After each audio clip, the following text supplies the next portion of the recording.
Por acompañarnos. Esto es al cierre del día, de la jornada, los temas relevantes y trascendentes para el debate y el análisis. Muy buenas noches, le doy la bienvenida a don Pablo Iriar, buenas noches, gracias por estar aquí. Víctor Hugo Michel, bienvenido. Leonardo, buenas noches. Gracias. Don Enrique Quintana, buenas noches. Leo, buenas noches. El día de hoy en dos reuniones por separado, una en la mañana en Los Pinos y la otra por la tarde, que concluyó hace muy poco tiempo, casi media hora. El presidente de la República, acompañado del secretario de Hacienda, José Antonio Meade, el secretario de Energía, Pedro Joaquín Caldwell, el director general de Pemex, tuvo encuentros con comunicadores, periodistas, columnistas, editores de periódico y conductores de radio y televisión para compartir reflexiones e ideas en torno a la política anunciada por el gobierno desde el pasado viernes en torno al aumento de los precios de la gasolina. En síntesis, las reuniones fueron amplias, se discutieron política, se hizo una presentación detallada de cómo están los precios de las gasolinas en el mundo, de cómo está el precio del petróleo, de cómo está el tema de la refinación y el consumo. México, así estamos hoy, mañana empieza martes los precios de cotización diaria en las gasolinas y llegamos así, estos son los precios que tenemos el día de hoy, lunes.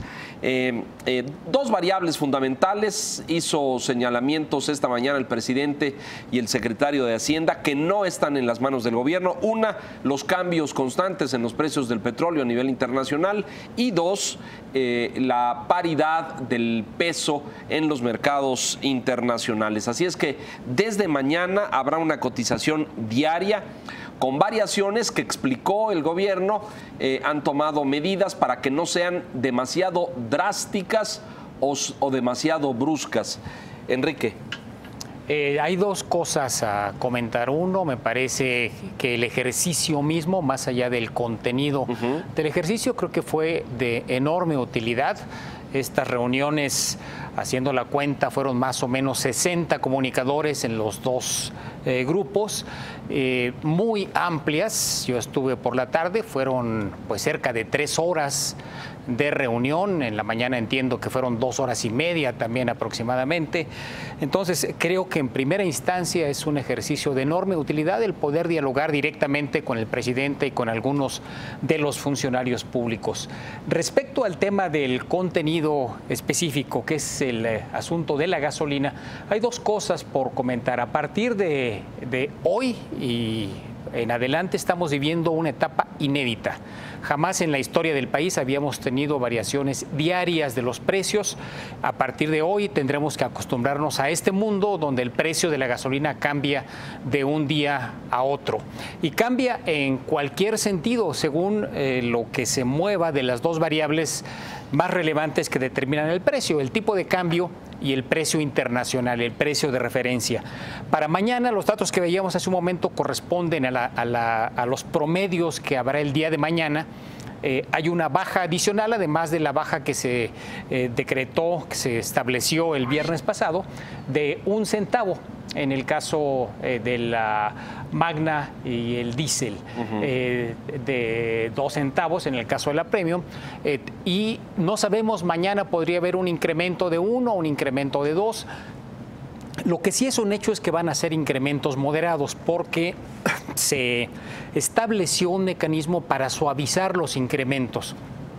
Si tuviéramos, por ejemplo, una alza muy drástica del dólar, lo que la fórmula que se dio a conocer permite es que se difiera en el tiempo el efecto de esa alza. Supongamos que por cualquier razón se volvió loco el señor Trump y volvió a hacer una declaración tronante que generó mucho nerviosismo en los mercados y el valor de nuestra moneda se deprecia en 1 peso.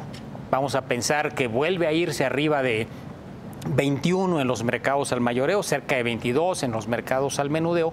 Ese incremento no se va a repercutir de manera directa, sino, por así decirlo, se va a dosificar a lo largo del tiempo para que sea suave el ajuste. Si ocurre lo opuesto, también será lo mismo. O sea, se va a suavizar una baja en caso de que así suceda. Para evitar que sea drástica o brusca. Pablo. Sí, coincido, me parece un extraordinario ejercicio de comunicación que llega casi 4 años tarde. Esto debió haberse iniciado desde comienzos del sexenio, pero hubo tal arrogancia que les impidió explicar decisiones y creyeron que no era necesario contar con los intermediarios, con la opinión pública, que les guste o no, somos los periodistas, y también habíamos de redes sociales, de medios impresos, de medios electrónicos, etcétera.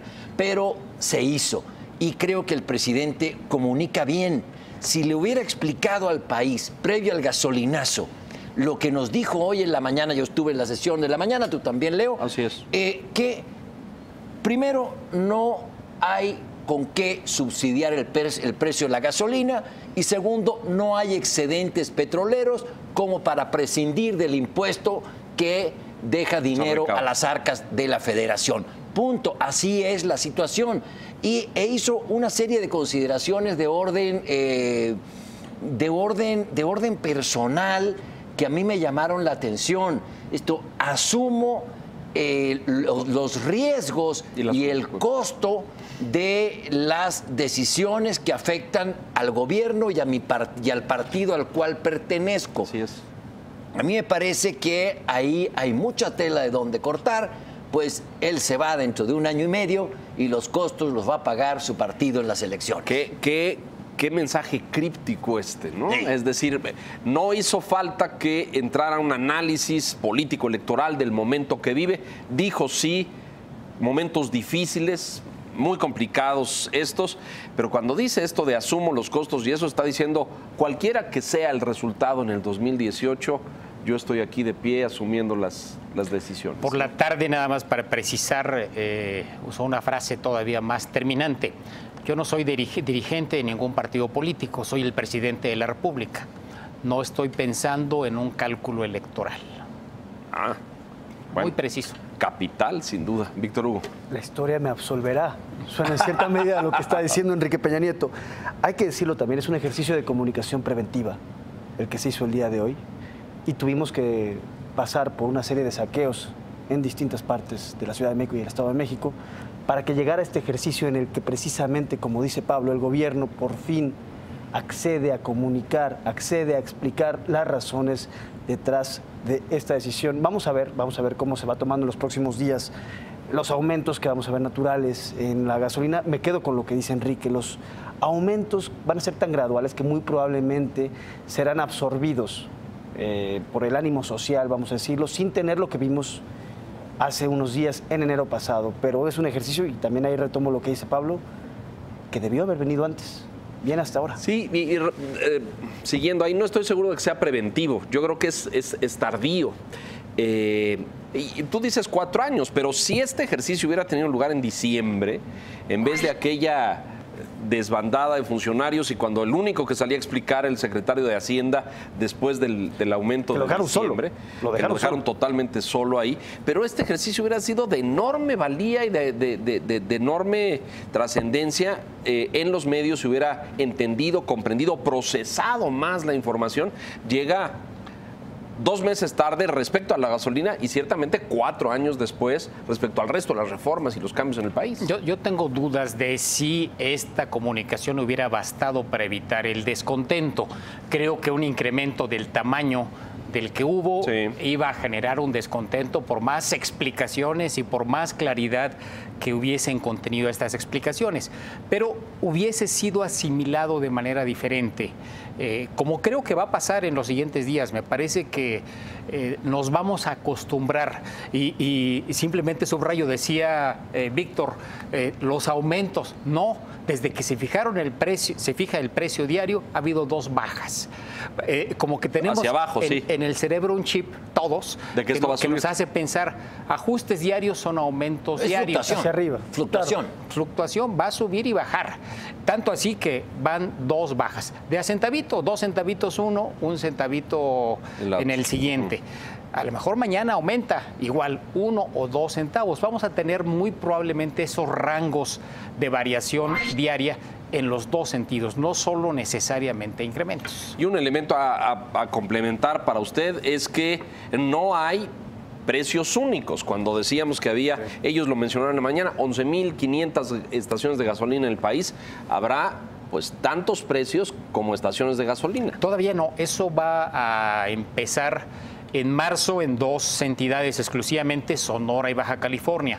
En la mayor parte de las megalópolis, Ciudad de México, Monterrey, Guadalajara, esto lo tendremos en noviembre, cuando el gobierno ya no publicará ningún precio. Esto es una medida transitoria de aquí al mes de noviembre. A partir de noviembre, el gasolinero tendrá la libertad de fijar el precio que el mercado determine. Y creo que no tendremos 11,000 precios. No, yo tampoco, pero claro. Sí, muy probablemente variaciones. Y regionales mucho, ¿no? Regionales sí, y variaciones entre una estación de servicio y otra, de 1 centavo, de 5 centavos, de este rango. Creo que para finalizar mi comentario sobre esto, no hubo diálogo, es imposible haberlo, éramos 30 comunicadores y todos, la mayoría con muy buen sentido común, escuchamos.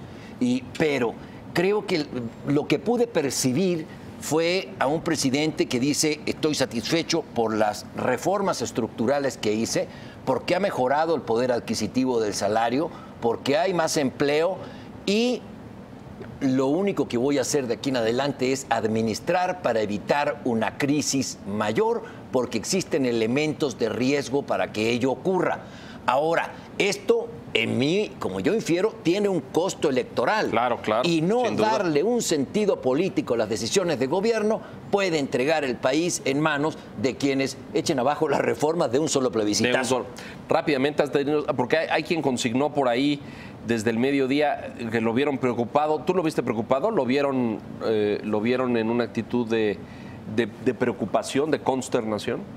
No, de consternación no, de preocupación sí, además lo expresó, de preocupación por la incertidumbre que existe en el entorno internacional y particularmente en nuestra relación con Estados Unidos, que en el fondo esa incertidumbre es lo que ha determinado el alza en el valor del dólar principalmente y el factor que le ha metido presión al precio de los combustibles. Así es. Mensajes, regresamos enseguida.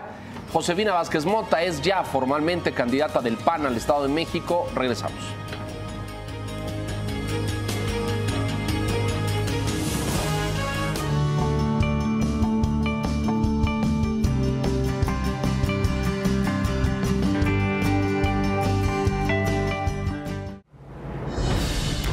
Los ojos del mundo están puestos en el México Championship.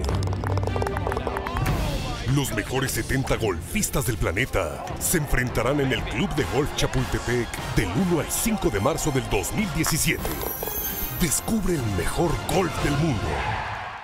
Ahora con tu suscripción al Financiero Impreso, recibe también El Informador, el mejor análisis y contenido informativo nacional e internacional. Ahora a tu alcance, 2 grandes medios en una sola suscripción. De lunes a viernes, solo en Zona Metropolitana de Guadalajara. El Financiero y El Informador, tus aliados en la información.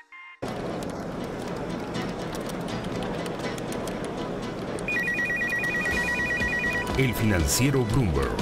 Power Business.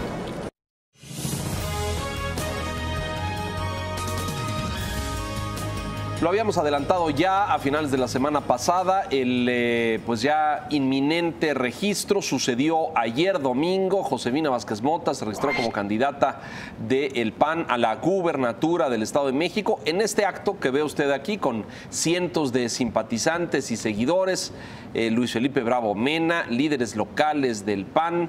Me faltó el liderazgo nacional, por cierto, no lo vi en el evento, ni a los señores Anaya, ni a los señores Krill, ni a todos estos que forman parte del Consejo Político Nacional. Pero bueno, ya hay candidatos. No podían estar. ¿No? Podían estar porque sería darle un voto en favor de Josefina cuando son varios los precandidatos. Pero esta es la buena, ¿no? ¿Tú crees? ¿Quién te lo dijo? Sus lecturas. Sí. Pues no va a ser Juan Carlos Núñez Armas o Ulises. Bueno, no lo veo. Aunque Ulises todavía está peleando hasta el último momento para tratar de sacar lo más que pueda. Lo cierto es que es una candidata fuerte, es una candidata que va a posicionar bien al PAN. Vamos a ver ahora cómo termina el proceso interno y qué tanto daño puede generar Ulises y qué tanto lo pueden procesar, porque él está exigiendo hasta las perlas de la Virgen para poder dar ya su anuencia, lo cual también llama la atención, cómo este personaje, este cacique, ahí de Naucalpan, pues trata de poner en jaque un partido. Y hay quien dice incluso que él está jugando como una especie de quinta columna del PRI al interior del PAN. Vamos a ver. Creo que Josefina tiene un plus. Tiene experiencia de campaña y ya perdió. Y sabe lo que es contar con un partido político que no te respalde. Porque eso le pasó en mucho durante su campaña para la presidencia en el 2012. O por lo menos que no te respalde de manera decisiva. Si se arreglaron las cosas, que yo no entiendo otra razón para que Josefina se hubiera registrado si no se hubiesen arreglado las cosas, en efecto creo que va a ser una candidata que puede ganar la elección del Estado de México, altamente competitiva. Todavía en la mayor parte de las encuestas encabeza o está muy cerca, si es que no encabeza en alguna de ellas. Pero la clave es que tenga un aparato político que la respalde. Esto que decía Víctor, si las divisiones internas del PAN en el Estado de México no mellan la maquinaria del PAN en la entidad, creo que estamos viendo el arranque de una candidatura, de una precandidatura ahora, pero me parece que es fórmula lo que sigue en las precampañas. Va a ser la candidata sin duda y puede ser muy competitiva si logra ese respaldo interno. Coincido, es en nombre la que más tiene nombre y mayor experiencia de gobierno, es decir, puede dar confianza a los electores de que no va a cometer barbaridades en el gobierno del Estado de México. Pero creo que tiene que estar preparada anímica y emocionalmente para no tener el respaldo de su partido. Yo no sé qué tan buena sea Josefina si se le resquebraja el aparato interno del partido, como es muy posible que suceda en el Estado de México y como le sucedió en la elección presidencial, donde vimos que se amilanó. Josefina se amilanó ante la falta de respaldo. Por supuesto que bárbaros que no la respaldaron. Lo mismo va a pasar en el Estado de México. Entonces tiene que ir muy fuerte y con una disposición de ánimo de batalla. Es la madre de todas las batallas de este sexenio, salvo la elección presidencial. El tema de su fundación y los datos revelados por Mexicanos contra la Corrupción en torno a esto de financiamiento multimillonario del gobierno federal a su fundación como conducto para entregarlo a organizaciones de migrantes en los Estados Unidos y lo muy poco transparente que ha sido esto, ¿le va a afectar? ¿Va a ser un punto de ataque, un flanco débil como candidata? Yo quisiera ponerle mucha atención a cómo va a ser la campaña del PRI en relación a Josefina Vázquez Mota. Me explico. Siento que estamos ante una repetición del 2006 en cierta medida, con Morena muy fuerte, con la posibilidad real, Morena, Andrés Manuel López Obrador, la posibilidad real de ganar. En este escenario electoral, en caso de que el PRI empiece a desfondarse, muy probablemente ¿a dónde van a ir sus votos? Al PAN con Josefina. Y si Josefina empieza a desfondarse, ¿a dónde van a ir sus votos? Al PRI con Del Mazo, esto para evitar una victoria de Morena. Me parece que por ahí puede venir el escenario y por eso diría, vamos a ver cómo juega el PRI, qué tono adquiere su campaña y si menciona siquiera este tema o si hay un pacto implícito de no agresión entre ellos dos para evitar que ascienda Morena. Pero lo cierto es que aquí el tema es el 2018 y el ascenso de Morena, la victoria de Andrés Manuel López Obrador en el Estado de México. Esa es la clave. Sí, no lo veo tan automático que si se desinfla que Josefina, los votos del PRI vayan para ella o que vayan los votos del PAN para el PRI. No lo veo por ahí, no sabría. Para mí hay una gran incertidumbre. Morena viene desde el tercer lugar, puede dar la gran sorpresa y brincar hasta el primero, pero creo que nada está escrito en esta elección. Vamos a ver cómo se mueven los candidatos, serán fundamentales y el temple de ánimo de cada uno de ellos. A tu pregunta, creo que no la van a afectar siempre y cuando ella no se deje afectar. ¿Por qué? Porque hasta ahora no se ha encontrado nada que se pueda perseguir, que pueda ser caracterizado como un delito e incluso una falta administrativa. Lo que es cuestionable, lo que se le ha cuestionado es que no transparentara ese financiamiento en el pasado. Creo que ella tendrá que saber que el PRI y el PRD y Morena la van a atacar por ese por ese asunto. Si eso la dobla, entonces sí, cuidado. Pero si no se dobla ante ello, insisto, creo que va a ser una candidata competitiva. Un factor que no podemos perder de vista es el PRD. Si el PRD elige un candidato que sea competitivo, probablemente pueda salir perdiendo Delfina y Morena, porque una parte, el PRD no va a ganar, ni siquiera va a estar entre los 3 primeros, pero 8 o 10 puntos que consiga el PRD, muy probablemente se los va a restar a Morena. Si se desfonda el PRD, si se acaban peleando entre ellos y si no hay un candidato que sea competitivo, creo que le estarán dando un empujón a la candidata de Morena. Mira, yo en la fórmula ni siquiera tenía contemplado al PRD, es como si ya no existiera. Ahí déjeme mostrarle esta encuesta que es del diario El Financiero, que se hizo en esta casa respecto a las preferencias electorales en la Ciudad de México. Es de apenas unos días y es muy importante compartirla con usted porque aparecen ya algunas tendencias muy significativas respecto a la intención de voto, una clara supremacía, Enrique, de Morena por encima de los demás, un descenso del PRD.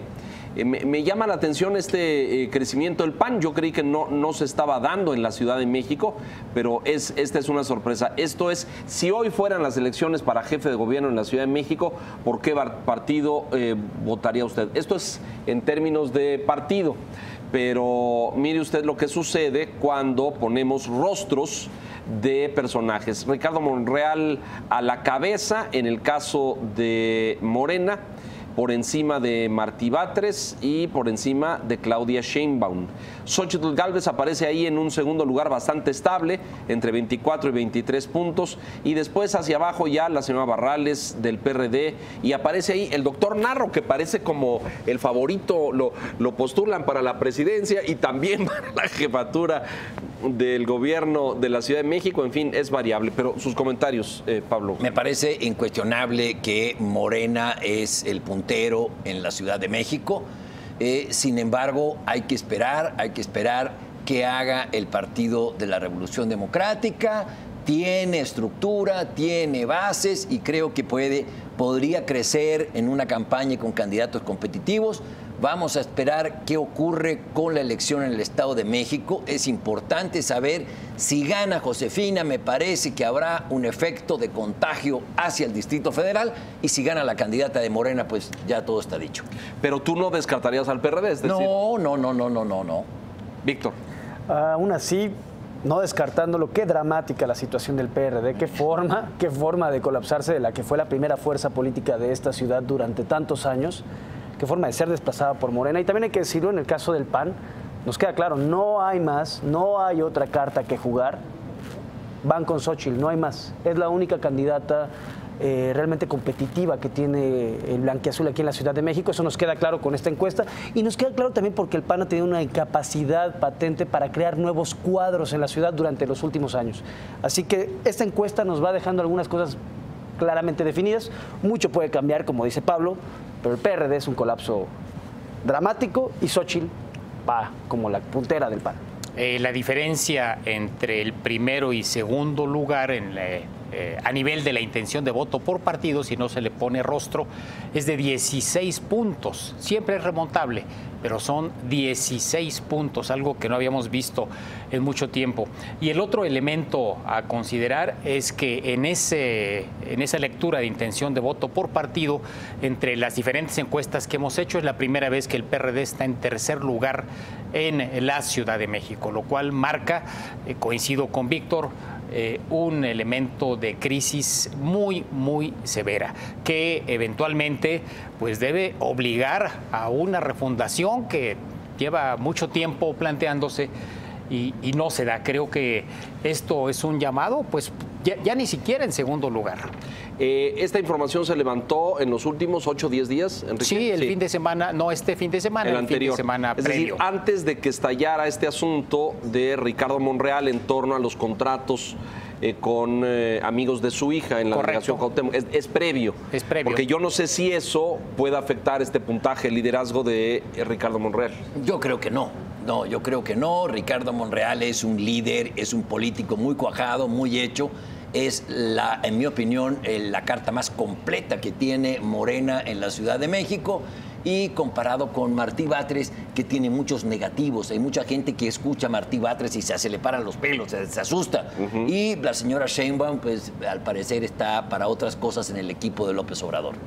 Efectivamente, los 43 puntos que obtiene Monreal cuando se hace el careo, eventualmente lo colocarían como el candidato favorito, no solamente adentro de Morena, sino entre todos los candidatos posibles para la jefatura de gobierno. Falta mucho. Sí, claro, falta mucho. Todavía. No hay que adelantarse. Faltan 2 años para la elección, pero año y fracción para la elección, ya me estoy extendiendo, pero por lo pronto la fotografía de la carrera en este momento marca ventaja clara para Morena, ventaja clara para Monreal. Víctor Hugo. Yo me quedo con la idea de ver qué es lo que pasa con Monreal en las próximas semanas. Mucho se habla de que esto es una guerra intestina en Morena para tratar de frenar precisamente al caballo puntero, que es el señor Monreal. Vamos a ver, pero en eso de las guerras intestinas la izquierda se pinta sola. A ver cómo le va a Morena, a ver cómo le va al señor Monreal. Coincido plenamente con Víctor Hugo. Hay una guerra interna. La información de lo de la hermana y todo eso ha salido de personas ligadas a directivos de Morena. Lo ha insinuado el señor Monreal y tengo algunos elementos para afirmarlo. Muy bien. Bueno, pues ahí está. Lo que sustenta una vez más que se van a dar con todo de aquí a que se defina una eventual candidatura. Pablo, muchas gracias. Gracias. Víctor.